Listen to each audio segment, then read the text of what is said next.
146 எம்பிக்கள் சஸ்பெண்ட் செய்யப்பட்டதை கண்டித்து டெல்லியில் எதிர்க்கட்சிகள் சார்பில் போராட்டம் நடைபெற்று வருகிறது. விவரங்களை செய்தியாளர் சுசித்ராவிடம் கேட்கலாம்.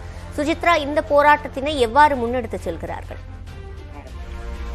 டெல்லியில் ஜந்தர் மந்தரில் தற்பொழுது எதிர்க்கட்சி எம்பிக்கள் பங்கேற்கும் போராட்டம் என்பது நடைபெற்று வருகிறது. மிக முக்கியமாக மக்களவையில் நடைபெற்ற தாக்குதல் மட்டுமல்லாமல் எதிர்க்கட்சி எம்பிக்களுடைய சஸ்பெண்டை எதிர்த்து இந்த போராட்டம் என்பது தற்போது டெல்லி ஜந்தர் மந்தரில் நடைபெற்று வருகிறது.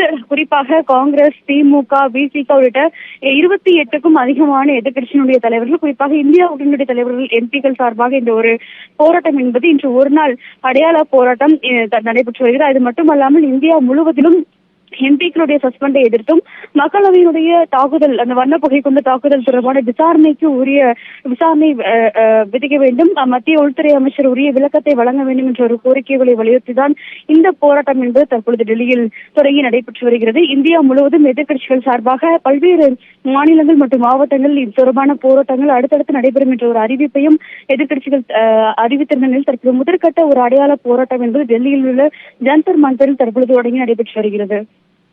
விவரங்களை வழங்கியமைக்கு நன்றி சுசித்ரா.